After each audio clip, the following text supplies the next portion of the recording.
പ്രദീപ്, ഇത് വൻപിച്ച ഒരു നേട്ടമായി തന്നെയാണ് LDF രാഷ്ട്രീയം കാണേണ്ടത്. ഭരണവിരുദ്ധ വികാരമില്ല എന്ന് മാത്രമല്ല, ഭരണത്തിന് അനുകൂലമാണ് എന്നതാണ് ഈ ചേലക്കരയുടെ വിജയം സൂചിപ്പിക്കുന്നത്. കാരണം കഴിഞ്ഞ ലോക്സഭയെ അപേക്ഷിച്ച് 5000 വോട്ടിൽ നിന്ന് ഉള്ള വളർച്ച വലിയ അർത്ഥത്തിൽ കാണേണ്ടതുണ്ട്. 5000 വോട്ടിൻ്റെ ഭൂരിപക്ഷത്തിൽ നിന്ന് അത് 12,000 ചില്ലുവാനത്തിൻ്റെ വോട്ടിൻ്റെ വികാസത്തിലേക്ക് എത്തിയത് ലോക്സഭയുമായി താരതമ്യം ചെയ്യുമ്പോൾ അത് LDFന് അനുകൂലമായ രാഷ്ട്രീയ സാഹചര്യമാണ് കേരളത്തിൽ എന്നതാണ് ചേലക്കര വിധി എഴുതിയത്, ചേലക്കര കുറിച്ചത്.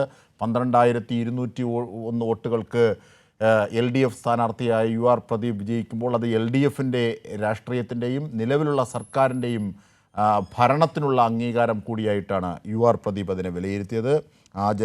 ആ ജനതയോട് നന്ദിയും അദ്ദേഹം സൂചിപ്പിക്കുകയും ചെയ്തു. കഴിഞ്ഞ തവണത്തെ അപേക്ഷിച്ച് കഴിഞ്ഞ ലോക്സഭാ തെരഞ്ഞെടുപ്പിൽ K രാധാകൃഷ്ണൻ നേടിയതിനെ അപേക്ഷിച്ചുള്ള വലിയ നേട്ടം ഉണ്ടാകുന്നു. അത് മാത്രമല്ല, ഏതാണ്ട് 3000-ഓളം വോട്ടുകളുടെ കുറവ് ലോക്സഭയുമായി കമ്പയർ ചെയ്യുമ്പോൾ UDFന് സംഭവിച്ചിരിക്കുന്നു ചേലക്കരയിൽ എന്നതുകൂടി കാണേണ്ടതുണ്ട്, അതുകൂടി അടയാളപ്പെടുത്തേണ്ടത്. നേരത്തെ അത് ഗോവിന്ദ മാഷ് സൂചിപ്പിക്കുകയും ചെയ്തു. PV കുട്ടൻ ഏറ്റവും പുതിയ കണക്കുകളുമായി, പാലക്കാടിൻ്റെ ഏറ്റവും പുതിയ കണക്കുകളുമായി ചേരുകയാണ്.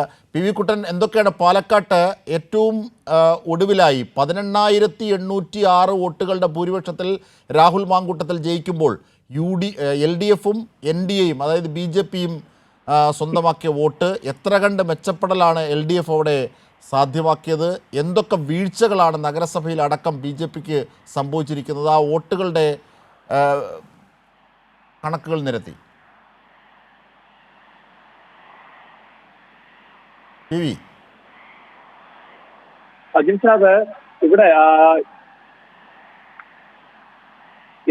UDFന് 57,912 വോട്ടുകളും LDF സ്ഥാനാർത്ഥിക്ക് 37,046 വോട്ടുകളും LDF 39,243 വോട്ടുകളുമാണ് ലഭിച്ചിരിക്കുന്നത്. ഇവിടെ ഈ DC ഓഫീസിന് മുമ്പിൽ ഒരു ചെറിയൊരു സംഘർഷം നടക്കുന്നുണ്ട്. അതൊന്ന് നോക്കിയിട്ട് വരാം. അതിന്റെ ദൃശ്യങ്ങൾ നമുക്ക് കാണാം. അതെ, അതിപ്പോൾ നോക്കിയിട്ട് വരാം. ദൃശ്യങ്ങൾ നമുക്ക് കാണുന്നുണ്ട്. നോക്കിയിട്ട് വരാം. സരിൻ, LDF സ്ഥാനാർത്ഥി സരിൻ ഇങ്ങോട്ട് വരികയാണ്. ജില്ലാ കമ്മിറ്റി ഓഫീസിലേക്ക് വരികയാണ് സരിൻ വരുന്ന ദൃശ്യങ്ങൾ ഒരുപക്ഷെ നോക്കാം. നമുക്ക് സരിൻ വരുന്ന ദൃശ്യങ്ങൾ കാണാം.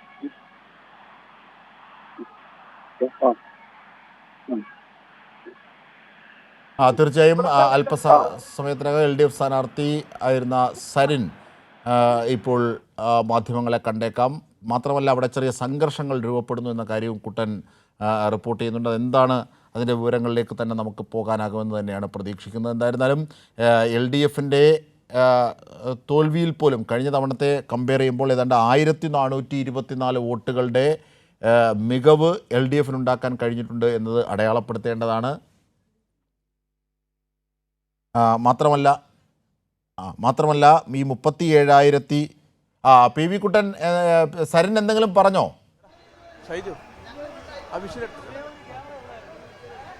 സരിൻ പറയും. ഇപ്പോൾ നമ്മൾ നേരത്തെ കണ്ട ബഹളം ഞാൻ പറഞ്ഞല്ലോ. ഇവിടെ ഈ വിജയം നേടിയതിനു ശേഷം UDFന്റെ പ്രവർത്തകർ നഗരത്തിൽ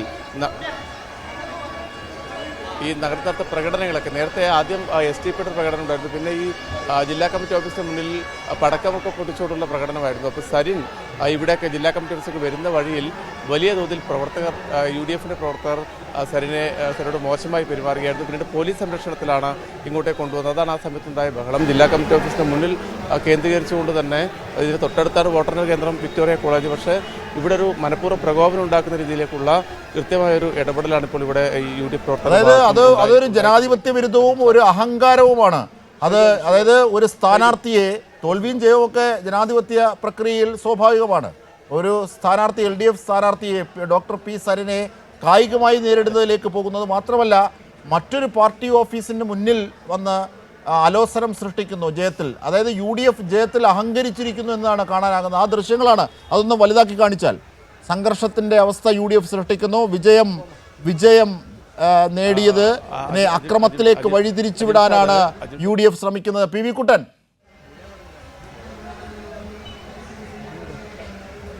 അജിംഷാദ്, തുടർന്ന് വരുന്നൊരു അഹങ്കാരത്തിൻ്റെ രൂപമുണ്ട് UDFന്റെ. അത് തന്നെയാണ് ഇപ്പോൾ ഇവിടെ കാണുന്നത്. രാഹുൽ മാങ്കൂട്ടത്തിൽ വിജയിച്ചു, അതൊരു യാഥാർത്ഥ്യമാണ്. സരിൻ ചെറിയ 3ാം സ്ഥാനത്തെത്തി. പക്ഷേ 2ാം സ്ഥാനവുമായി വളരെ ചെറിയ വ്യത്യാസമാണുള്ളത്.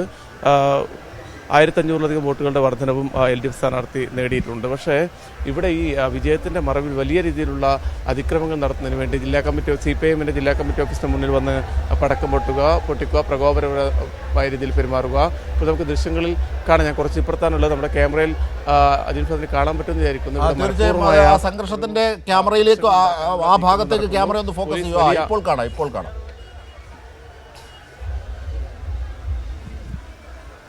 പോലീസ് ഇവിടെ, അതായത് ഈ സരിൻ വരുമ്പോൾ, LDF-ൻ്റെ സ്ഥാനാർത്ഥിയായിരുന്ന സരിൻ ജില്ലാ കമ്മിറ്റി ഓഫീസിലേക്ക് വരുമ്പോൾ സരിനെ മനഃപൂർവ്വം അവഹേളിക്കുന്ന രീതിയിലുള്ള നീക്കങ്ങൾ ഉണ്ടാകുന്നു, കൂക്കി വിളിക്കുന്നു. ആ ഘട്ടത്തിൽ ആക്രമിക്കാൻ വരെ ശ്രമിക്കുന്ന ഒരു നീക്കമുണ്ടായിരുന്നു. പിന്നീട് പോലീസ് സംരക്ഷണയിൽ സരിനെ ഇവിടേക്ക് എത്തിക്കുകയായിരുന്നു. ഇതൊക്കെയാണ് ഇപ്പോൾ ഇവിടെ നടന്നുകൊണ്ടിരിക്കുന്നത്. ഈ വിജയത്തിൽ പൂർണ്ണമായും, അതായത് ആഹ്ലാദം എന്നല്ല, മതിമറന്നിരിക്കുകയാണ് UDF-ൻ്റെ പ്രവർത്തകർ. ഇവരിവിടെ പൂർണ്ണമായും കേന്ദ്രീകരിച്ചിരിക്കുകയാണ്. വലിയ പോലീസ് ബന്ദോബസ്ത് ഇവിടെ ഒരുക്കിയിട്ടുണ്ട്. പോലീസിന് ഒരു വലിയ വാൻ ജില്ലാ കമ്മിറ്റി ഓഫീസിൻ്റെ ഗേറ്റ് മുന്നിൽ നിർത്തി ഇങ്ങോട്ടുള്ള വരവ് പോലും തടഞ്ഞിട്ടാണുള്ളത്. നേരത്തെ ഇവിടെ നമ്മുടെ OB വാൻ്റെ മുന്നിലേക്ക് വരെ പടക്കം പൊട്ടിച്ചെറിയുന്നൊരു സാഹചര്യം ഉണ്ടായിരുന്നു. അതാണ് UDF-ൻ്റെ ജനാധിപത്യ വിരുദ്ധത, അഹങ്കാരം ഒക്കെയാണ് സൂചിപ്പിക്കപ്പെടുന്നത്. അത് മാത്രമല്ല, ഈ UDF ജയിക്കുമ്പോൾ വിക്ടോറിയ കോളേജിന് മുന്നിൽ ആദ്യമായി പ്രകടനം നടത്തിയ SDPI ആണ്. അതിൻ്റെ ദൃശ്യങ്ങളൊക്കെ നമ്മൾ കണ്ടു. അതേ സംബന്ധിച്ച് MP രാജേഷും MP ഗോവിന്ദ മാസ്റ്ററും ഒക്കെ പ്രതികരിച്ചിട്ടുണ്ട്. കുട്ടൻ. അതെ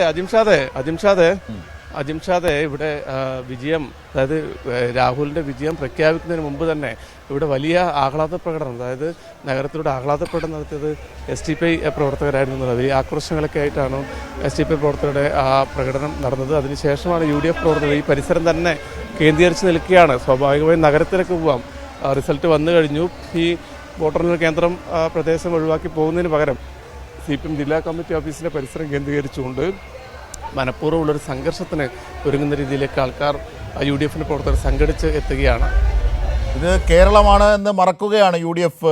എന്തായാലും UDF പ്രവർത്തകർ CPIM പാർട്ടി ഓഫീസിന് മുന്നിൽ തടിച്ചുകൂടുന്നു, പടക്കം പൊട്ടിക്കുന്നു.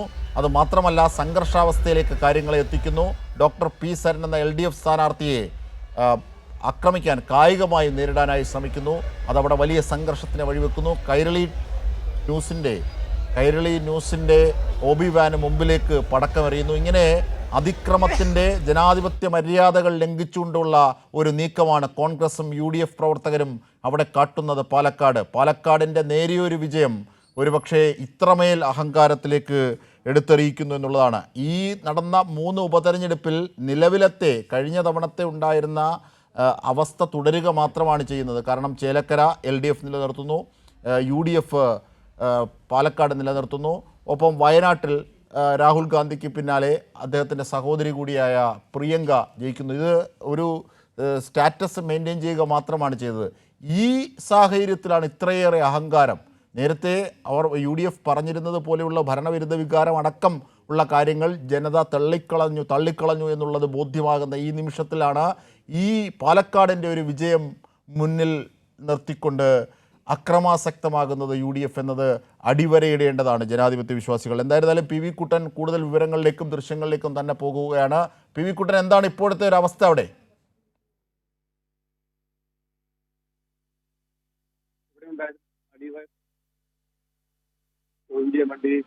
ശ്രമം നടത്തിയതിന് പക്ഷേ പിന്നീട് PM ആർട്സ് ഉൾപ്പെടെയുള്ള നേതാക്കൾ ഇടപെട്ട് അവരെ പിൻവലിക്കുകയായിരുന്നു. ഇപ്പോഴും വലിയ പോലീസ് ബന്ദോബസ്ത് കൂടെയുണ്ട്. അതിന്റെ പുറത്ത് ഞാൻ നേരത്തെ പറഞ്ഞതുപോലെ തന്നെ നിരവധി UDF-ന്റെ പ്രവർത്തകർ, മുസ്ലിം ലീഗിന്റെ പ്രവർത്തകരൊക്കെ കേന്ദ്രീകരിച്ച് നിൽക്കുന്നുണ്ട്. ഒരു സംഘർഷാവസ്ഥ ഇപ്പോഴും അയവ് വന്നിട്ടില്ല എന്ന് വേണം നമുക്ക് പറയാൻ. കൂടുതൽ പോലീസ് ഇവിടേക്ക് എത്തിക്കൊണ്ടിരിക്കുകയാണ്. തീർച്ചയായും ഇപ്പോൾ ഈ പാർട്ടി ഓഫീസിന് മുന്നിലാണ് ഇവരൊക്കെ കൂടിയിരിക്കുന്നത്, UDF-ഉം കോൺഗ്രസും അല്ലേ? ആ ദൃശ്യങ്ങൾ കാണാം. സരിൻ ഇപ്പോൾ എവിടെയാണുള്ളത്? ഇപ്പോൾ CPM ജില്ലാ കമ്മിറ്റി ഓഫീസുണ്ട്. മന്ത്രി MP രാജേഷ് ഉൾപ്പെടെയുള്ള നേതാക്കളൊക്കെ ഇവിടെയുണ്ട്. PM മാസ്റ്ററുണ്ട്. ഈ പ്രവർത്തകർ, അതായത് ഇവിടെ നിന്നും അവിടേക്ക് ഈ സംഘർഷ സ്ഥലത്തേക്ക് പോയ SFIയുടെയും DYFIയുടെയും പ്രവർത്തകരെ നേതാക്കൾ തിരിപ്പിക്കുകയാണ്. അവിടേക്ക് പോകേണ്ടതില്ല എന്നും അവിടെ കേന്ദ്രീകരിക്കേണ്ടതില്ല എന്നുള്ള നിർദ്ദേശം നൽകിയിരിക്കുകയാണ് അജിംഷാദ്. ശരി PV കുട്ടൻ, ഞാൻ തിരിച്ചെത്താം. എന്തായിരുന്നാലും പാലക്കാടിൻ്റെയും ചേലക്കരയുടെയും വയനാട്ടിൻ്റെയും ഒക്കെ റിസൾട്ടുകൾ എത്തിയിരിക്കുന്നു. വയനാട് UDF നിലനിർത്തി, പാലക്കാട് UDF നിലനിർത്തി. ചേലക്കരയിൽ ഉജ്ജ്വല വിജയവുമായി LDFും അവരുടെ നില ഉറപ്പിച്ചു, കൂടുതൽ ശക്തമായി. എന്തായിരുന്നാലും ഇപ്പോൾ ഏറ്റവും പ്രധാനപ്പെട്ടതും പുതിയതുമായി എത്തുന്നത് പാലക്കാട് CPIMൻ്റെ ജില്ലാ കമ്മിറ്റി ഓഫീസിന് മുന്നിൽ അടക്കം അക്രമം സൃഷ്ടിച്ചുകൊണ്ട് ഡോക്ടർ പി സരിനെ കായികമായി നേരിടുന്നതിലേക്ക് പോലും UDF പ്രവർത്തകർ പോകുന്നു. അവരുടെ ആഹ്ലാദ പ്രകടനങ്ങൾ അങ്ങനെ വഴിതെറ്റുന്നു, പരിധി വിടുന്നു എന്നതിൻ്റെ ദൃശ്യങ്ങൾ സഹിതമാണ് ഏറ്റവും ഒടുവിലത്തെ വാർത്തയെത്തുന്നത്.